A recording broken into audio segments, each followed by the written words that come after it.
नमस्कार, मैं डॉक्टर वीना प्रधान जवाहर कॉलोनी ग्वालियर से फिर आपके सामने उपस्थित हुई हूँ कुछ नई चीज़ें लेकर, जिसमें हमारे पिछली कड़ी की चीज़ों को हम दोबारा थोड़ा फास्ट फॉरवर्ड की तरह दोहराएंगे।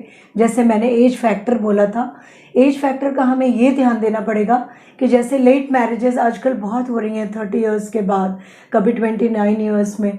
थोड़ा सा लड़कियों को ये चाहिए दो दे आर करियर ओरिएंटेड, क्योंकि वो बहुत एम्बिशियस हो रही हैं, वो 25-26 साल तक शादी कर लें तो बाद की कॉम्प्लिकेशन कम होती हैं जो 28-30 साल में होती हैं। दूसरी चीज़ें, हम खाने पर ध्यान देंगे कि हमारा खाना जो होना चाहिए वो लो फैट होना चाहिए, लो कार्बोहाइड्रेट होना चाहिए, प्रोटीन ज़्यादा होना चाहिए, फाइबर ज़्यादा होना चाहिए। और यहाँ एक चीज़ मैं ऐड करूँगी, घी को लोग बोलते हैं कि फैटी डाइट नहीं लेना है, पर उन्हें गाय का घी 2 चम्मच पिघला हुआ ज़रूर लेना चाहिए, जिसमें एसेंशियल अमाइनो एसिड्स होते हैं जो कार्डियो प्रोटेक्टिव होते हैं और दूसरी चीज़ों में भी मदद करते हैं। तीसरी चीज़ मैं ये कहूँगी कि फैमिली हिस्ट्री अगर डायबिटीज़, ब्लड प्रेशर और थायराइड की है या कोलेस्ट्रॉल की है, तो उन चीज़ों को आपको ध्यान में रखते हुए कि जो डाइट नुकसानदेह हो वो ना लें और अपना खुद से अपने खाने को नियंत्रित करें। चौथी चीज़, अगर वो अल्कोहल लेते हैं तो अल्कोहल पूरा बंद कर देना चाहिए, क्योंकि अल्कोहल अगर लड़की हो या लड़का दोनों के लिए नुकसानदेह है। स्पेशली बॉयज़ में बहुत परेशानी आती है कि जो स्पर्म होते हैं वो उतने एक्टिव नहीं होते, उनकी क्वालिटी उतनी अच्छी नहीं होती है। एक एग्जांपल मैं दूं, एक सिपाही जो फ्रंट पे खड़ा है, अगर उसे हमने अल्कोहल दे दिया तो वो अपनी लड़ाई कैसे लड़ेगा? ये भी एक तरह की लड़ाई है, but it is physiological and for the benefit. तो इसलिए हमें अल्कोहल छोड़ देना चाहिए। और अगर जो लोग चाय कॉफ़ी ज़्यादा लेते हैं तो उन्हें उसकी मात्रा भी कम कर दें। अगर आपकी 4 बार लेने की आदत है तो वो आधा आधा प्याले ही ले और 4 बार को पूरा कर लें, तो दिन भर में सिर्फ 2 प्याला पहुँचेगा। 200 मिलीग्राम से ज़्यादा कैफीन बॉडी में नहीं पहुँचनी चाहिए। स्ट्रेस का स्पेशल ध्यान दें, क्योंकि अगर आप स्ट्रेसफुल रहेंगे तो आपकी सराउंडिंग में आपका मन नहीं लगेगा, ना उस रिलेशन में आपका मन होगा, ना उस काम को आप अच्छे से कर पाएंगे।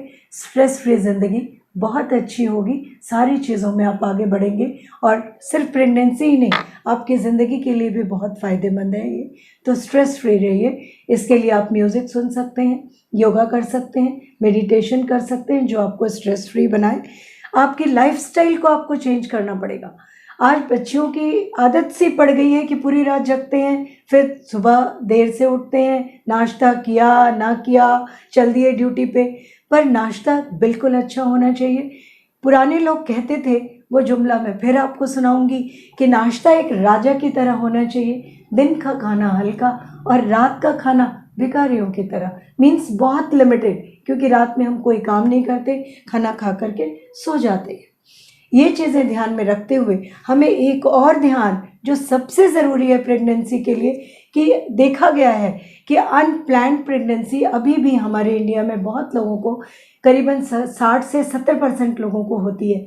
तो हम प्लान्ड प्रेगनेंसी अगर करेंगे, जैसे किसी भी बिल्डिंग को, किसी भी बिजनेस को करने के लिए हम एक प्लानिंग करते हैं, तो हमें प्रेगनेंसी के लिए भी प्लानिंग करनी चाहिए। वो 1 से 3 महीने पहले से प्लानिंग करनी चाहिए। अपने डॉक्टर से मिल कर के हमें क्या मेडिसिन लेनी है, कितनी लेनी है, या हमारे फैमिली में कोई हिस्ट्री है डिजीज़ की तो उसके लिए हमें क्या प्रिकॉशंस रहना है, तो ये प्रिकॉशन ज़रूर लेंगे।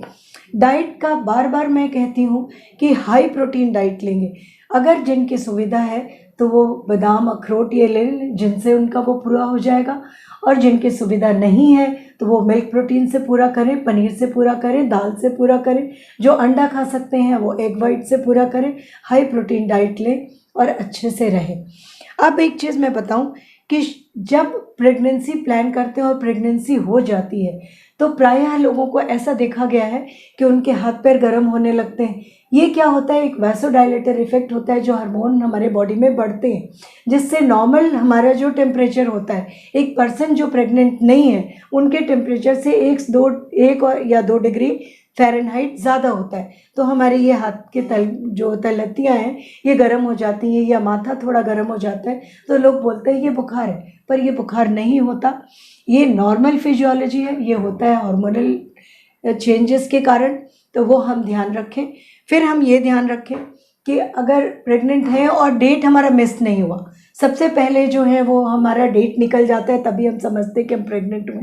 पर कुछ लोगों को जो ज़्यादा सेंसिटिव होते हैं, पहले से नौशिया, उल्टी जैसा लगने लगता है, उल्टी होने लगती है, ब्रेस्ट में टाइटनिंग होने लगती है, छोटी छोटी बातों में उन्हें खींच आने लगती है, क्योंकि हार्मोनल जो है वो कुछ बढ़ रहे हैं शरीर में बेबी के कारण।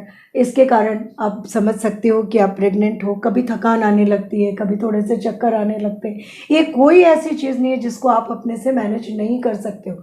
आप उसको अच्छे से मैनेज कीजिए, खूब अच्छे अच्छे म्यूज़िक सुनिए, अपने दिमाग को व्यवस्थित रखिए, और जो मूड स्विंग हो रहा है तो आप उसको अपने को ठीक कर सकते हैं। फिर यहाँ पे इम्पोर्टेंस है योगा, मेडिटेशन का, म्यूज़िक का, एक्सरसाइज हल्का करना है अपने को, विगरस एक्सरसाइज नहीं करना है, क्योंकि देखा गया है जो विगरस एक्सरसाइज करते हैं उनकी फर्टिलिटी पे भी इफेक्ट आता है। इतना ही इस बार के लिए। अगली बार हम फिर मिलेंगे जब आपकी प्रेगनेंसी हो जाएगी।